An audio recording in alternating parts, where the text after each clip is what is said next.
Off Grid Magazine created such an interesting, intense scenario with their latest What If short story, which hits the ground running from the start with two armed men forcing their way into a family's house, demanding supplies. The main character, the father, feared that the men wanted more than just supplies by the way that he looked at his wife and daughter. Very scary. Prior to the home invasion, the father traveled outside of his local trusted community and revealed that he had supplies that he's willing to barter with. The home invasion transpired due to the fact that he gave up too much information about the family status to the people in the distant neighborhood. Basically, he had too much trust in the people he has never met. Lesson learned: don't trust anyone you don't know. Even nowadays, it's unwise to trust and reveal what possessions you own. Imagine coming home from a nice trip with that flashy Samsung TV missing. Don't tell everyone/random people about your possessions. Even worse is when I see people showing off their firearms, as if people don't want to come to your house and steal them. The Off-Grid What If article touched on so many more issues than was stated in their short story. Right away, the father felt stupid for jeopardizing his family's safety and vowed to never let this happen again. We have to appreciate that he ventured into the far neighborhood to trade for his family's survival, but instead of vowing after the fact, he should have approached the situation in a different manner. The father's hindsight comes later in the story. Lesson learned: if you look like food, you will be eaten. So a message of "don't F with me or else" needs to be communicated somehow. And if it can't be communicated, it needs to be demonstrated, all in the name of protecting your family.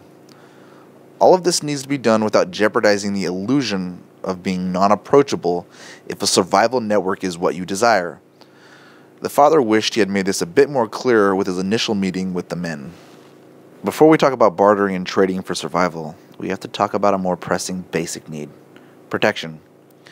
After the home invasion, the father boarded up the first floor windows, leaving the front and rear door as the only two entrances into the house.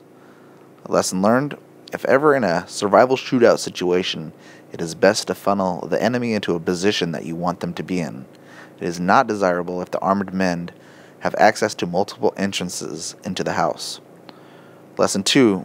Don't keep all of your eggs in one basket, or should you? When I say eggs, I mean anything of value, including firearms. Everyone has a different situation, but do you prefer to have all your supplies in one location that's easy to keep tabs on, or in two separate locations, and keep in mind you have to protect both locations at the exact same time? No matter the route you take, it would be wise to have a hidden Plan B egg basket with firearms/protection included. Now that the family has adequate protection, it's time to establish a means of survival, which was what the father was trying to do in the first place. But this time he has to do it properly. The biggest hurdle is creating a bartering network that is safe and sustainable.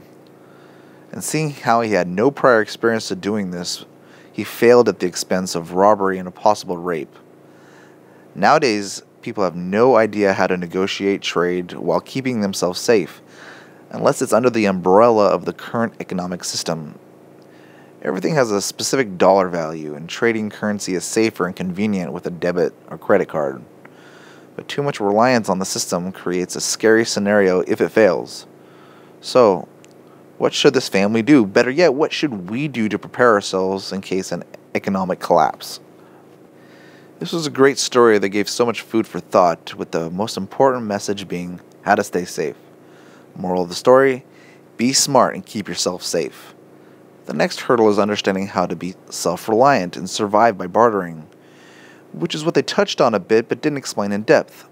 I hope that the authors, Tim McWelch, Eric Lund, and Patrick McCarthy, write a follow-up to this great story and break down how to train ourselves to barter before the potential market crash.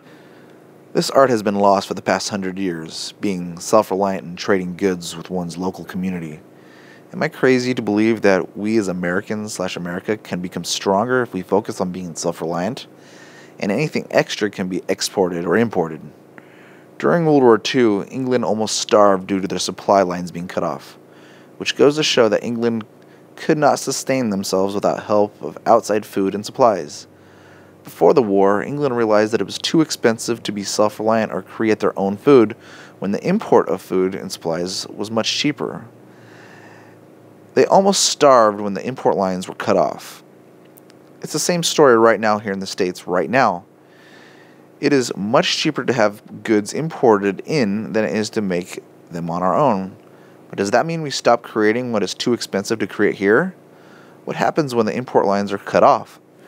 We have an opportunity to change and save our country right now. Be smart and keep yourself safe was the message from the off-grid short story, and the one's protection is more important than anything else. The moral of my message is to train ourselves on how to become self-sustainable after safety is established, before it's too late.